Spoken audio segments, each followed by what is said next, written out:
Good morning, everyone. Has your holiday started yet? I started mine last week, and as soon as this Facebook Live's over, I will be officially on holidays for the year, just for a couple of weeks. So I've been talking about the skin for the last couple of weeks. Firstly about acne and eczema and how they're inflammatory conditions, and that what is happening in the gut with them is probably going to be happening, comes out on the skin. Now, I had quite a few people reach out and say that they've had eczema or acne and how hard it had been for them to get rid of it, and how they'd been struggling because of it. And if you haven't watched them, go back and have a watch over them and share them with somebody that you know that might be struggling with skin stuff, because these conditions are pretty prevalent in our society. So a number of people had told me that they having these conditions had really impacted their self-esteem and their confidence over a really long period of time, because they've taken a long time to get to where they were, and they've taken a long time to heal. So nobody really should have to suffer for that over a long period of time if there's things that you can try. And there are lots of things you can try, and the first thing you might try may not work for you, but then go in and try something else. So as I said sort of at the time, with skin, it takes a little bit of time to get some traction on it. So be patient with it. So today I'm talking about psoriasis. So psoriasis is a chronic autoimmune skin condition, which means that it's not just gut and skin connection here. It is also that your immune system's been activated. Something's tipped your immune system over the edge. So once it's activated, our T cells, they're called out to fight by mistake, and they become really overactive, and this leads to the turnover of cells.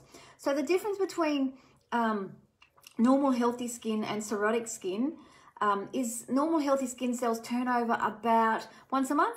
When you have psoriasis, they continually turn over and over and over on top of each other, and this creates the silvery scales that you often see with psoriasis, and it's generally in these joints or in your scalp or places like that. So there's 5 official types of psoriasis, and they all present in really different ways.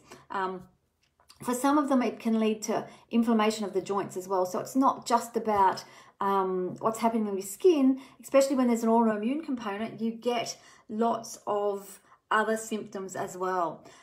So leaky gut or intestinal permeability, which we talked about in the other 2 videos, is a really big factor for psoriasis or any autoimmune condition.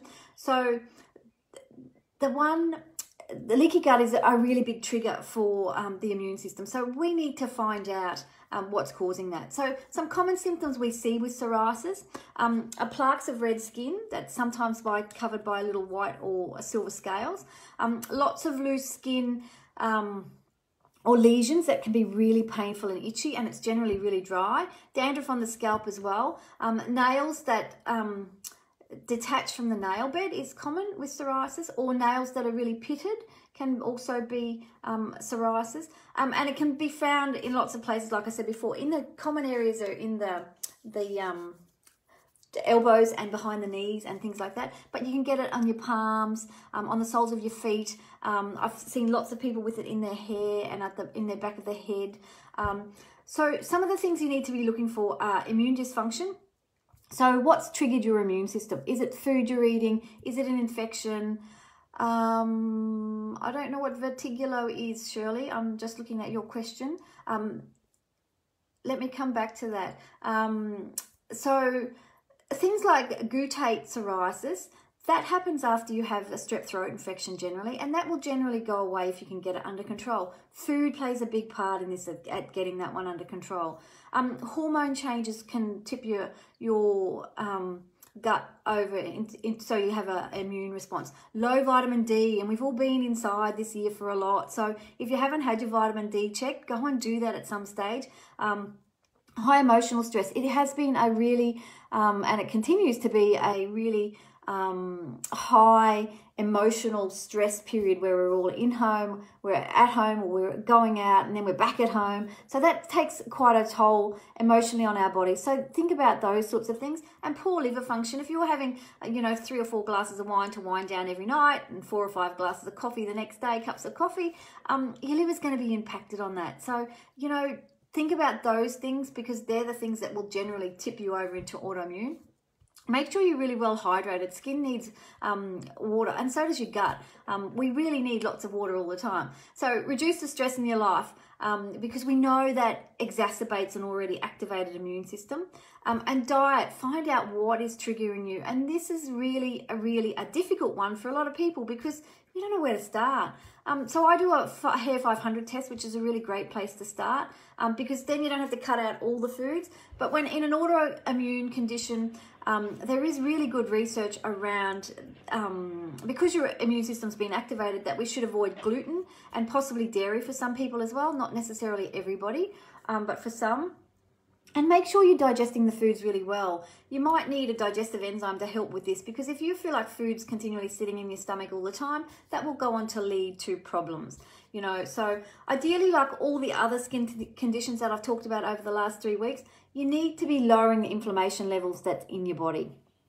So that's a wrap for skin. I mean, there's 3,000 different skin problems, so I could talk on forever and ever, amen, about that. So if you know somebody has psoriasis, forward them this video to watch, because it is really quite common. And if you want an action plan for psoriasis or your acne or your eczema, book in for a free 15-minute consult. I've got a few left in the first week of next year when I'm back. Hi, Katie. So you can do that through the link in the title in this video. I forgot to put it in, so I'll go back and do that. If you're watching on Insta, it's in the bio, and if you're watching on LinkedIn, it's in the comments. Please remember, I'm having a price rise from the 1st of Jan, so if you want to keep this year's prices, book and pay before the website, on the website before Jan 1, and you have the entire year to use it. I don't say you have to book and pay and you have to use it in the first week. You've got a whole year to use it, as long as you use it in the year. To everybody who've watched my Facebook Live videos this year, thank you, thank you, thank you. I'm so very grateful for you for participating in my page, on my pages and in my business. You know, it takes quite a lot of work, so it's really great to see you know, people participating in them, and I hope that they've been helpful.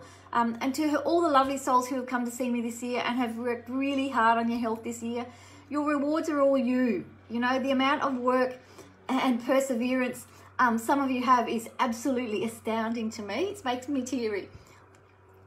And I really appreciate all the hard work that you do and the recovery to make your life better. It makes me feel really blessed. So on a happy note, have a fantastic Christmas break. And for many of us, it will look very, very different this year. So stay safe, and I'll see you soon. See you, Katie. Bye.